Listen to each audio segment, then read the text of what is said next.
Good morning friends. आज की date है 27 जून 2025। समय लगभग 9:39 हो रहे। आज हमने नेस्ले इंडिया को चुना है एक लॉन्ग इंट्रा ट्रेड करने के लिए, क्योंकि नेस्ले इंडिया में एक स्ट्रॉन्ग ओपनिंग होने के बाद प्राइस जो है नीचे स्लाइटली आई थी। प्राइस ने यहाँ पे एक अपने सपोर्ट को प्राइस कंफर्म कर रही है, तो इसीलिए हमने 2431.60 पे हमारी लॉन्ग एंट्री को इसी कैंडल में इनिशिएट किया है। और हमने जो स्टॉप लॉस लगाया है वो इस वाली कैंडल के लो के नीचे, जो कि है 2426.10 है। तो हमने 10 पैसे हमारी स्टॉप लॉस को यहाँ पे नीचे लगाया है, 2426। तो फ्रेंड्स, एंट्री प्राइस और स्टॉप लॉस अगर इसका हम डिफरेंस कैलकुलेट करेंगे तो हमारी एंट्री बनी है 2431.60 माइनस 2426। तो 5.6 पॉइंट्स का इस ट्रेड में हमारा रिस्क है। और हमें जो आज इंट्राडे में टारगेट चाहिए, वो टारगेट है 2475। 2475 तक प्राइस जो है अप डायरेक्शन में ऊपर जानी चाहिए, ऐसा हमारा अनुमान है। तो बस फ्रेंड्स, अब हमारी एंट्री बन चुकी है। स्टॉप लॉस और टारगेट और दोनों ऑर्डर हमने प्लेस कर दिए हैं। अभी सिर्फ हमें इंतजार करना है 3 बजे तक, एक तो हमारा स्टॉप लॉस हो जाए या हमें हमारा मनचाहा टारगेट यहाँ पर मिल जाए। अब रिस्क तो हमने कैलकुलेट कर लिया। अब इसमें अगर हमें जो रिवार्ड है वो, अगर हमें मनचाहा जो टारगेट है वो मिल जाता है, तो 2425 माइनस 2431.60।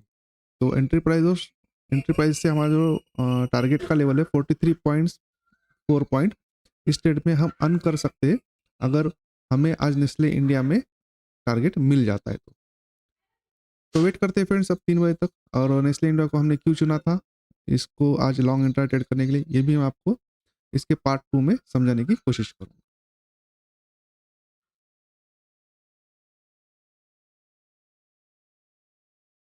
Welcome back friends. आप मेरे स्क्रीन के ऊपर अभी का समय देख सकते हैं, 10:34 हुए हैं। और आज हमने नेस्ले इंडिया को एक लॉन्ग इंट्रा ट्रेड किया, तो आइए थोड़ा सा इसे आज हम समझ लेते हैं। तो आज जब नेस्ले इंडिया ओपन हुआ तो इसका जो ओपन और हाई था वो एक समान था, मतलब 2449 पे ही प्राइस ओपन हुई थी और हाई भी यही लगाया था। और अभी भी जस्ट इसमें एक नया हाई लगा है 2451 का, इंट्राडे का एक नया हाई बन चुका है।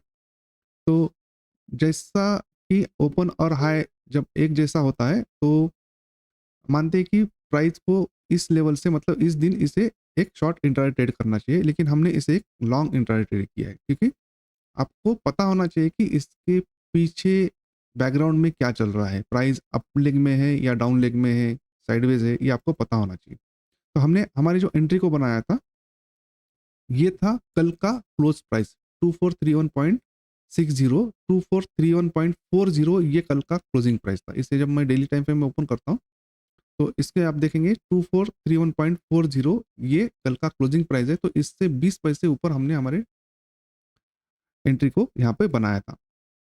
और आज प्राइस ने जहां से रिजेक्शन दिया है वो लेवल थी इस दिन का 25 जून का हाई।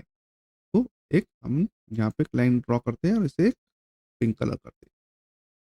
तो प्राइस जैसे ही इस लेवल के नीचे गई, यहाँ पे जो इंट्राडे का हाई बना है, सॉरी इंट्राडे का जो लो बना था और यहाँ से जो रिजेक्शन आया था, ये उस वाले दिन के हाई के ऊपर से आया था। दिन के हाई से रिजेक्शन लिया प्राइस ने, यहाँ पे सेल ऑफ होने की कोशिश की और फाइनली इसे ऊपर की साइड में ब्रेकआउट करके प्राइस जो है अपने अप लेग में कंटिन्यू करने लगी। अब प्राइस थोड़ी देर यहाँ से यहाँ पे रेजिस्टेंस बनाने की कोशिश करेगी, फाइनली इसको ब्रेकआउट करेगी। और हमें जो हमारा टारगेट चाहिए था वो टारगेट है अभी 2475। तो 3 बजे तक हमें हमारा टारगेट मिल जाएगा, ऐसी ऐसा हम अनुमान करते हैं। तो देखते हैं फ्रेंड्स, अभी इस ट्रेड में हमें हमारा टारगेट मिल पाता है या नहीं। तो trade with logic, not magic. आपको एक लेवल्स पे आने के बाद जब आप ट्रेड करेंगे तो आपको उसमें स्टॉप लॉस होने की जो गुंजाइश है वो एकदम कम से कम हो जाएगी। तो वेट करते हैं फ्रेंड्स।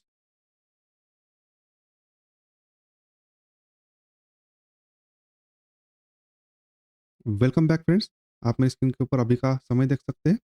अभी लगभग 3:08 हो रहे हैं और हमने जो हमारे रिवाइज़ टारगेट को लगाया था 2457, वो हमें इस वाली कैंडल में अचीव हुआ है 3 बजे की कैंडल में।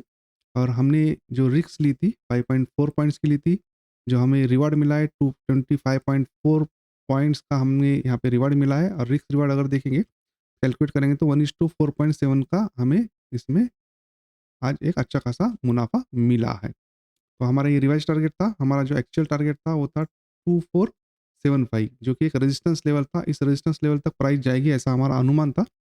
लेकिन अगर आप देखेंगे तो ये जो स्टॉक है ये एफएमसीजी सेक्टर का स्टॉक है। तो एफएमसीजी सेक्टर ने आज इंट्राडे का हाई ब्रेकआउट करके क्लोज़ नहीं कर पाया है। मैं आपको यहाँ पे दिखा देता हूँ। ओके फ्रेंड्स, तो मैंने यहाँ पे एफएमसीजी का सेक्टर का चार्ट ओपन किया है। ये कल के हाई के ऊपर ओपन हुआ था, यानी कि स्ट्रॉन्ग ओपन हुआ था, जैसे कि नेस्ले इंडिया। ये वाली ब्लैक लाइन आज का इंट्राडे का हाई है और ये ब्लू लाइन कल का इंट्राडे का हाई था। तो कल के हाई के ऊपर प्राइस ओपन हुई, लेकिन ओपन होने के बावजूद भी ये जो 15 मिनट्स की कैंडल है, इसी कैंडल के अंदर जो है ना प्राइस आज दिन भर घूमती रही।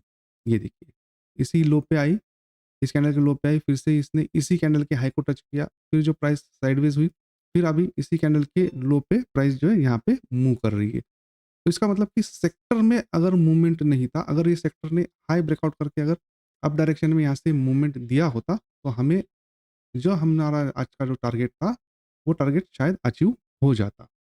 तो ठीक है, एक आध बार हमें जो टारगेट चाहिए था वो टारगेट नहीं मिलता है, लेकिन हमने end of the day profit में ही हमने आज एग्ज़िट किया है। आज इसमें बहुत सारे विप शॉप्स आए, ऊपर नीचे प्राइस करती रही, फिर भी हम इस ट्रेड से नहीं निकले। तो फ्रेंड्स, फिर मिलते हैं मेरे नेक्स्ट एजुकेशनल वीडियो में। Good bye.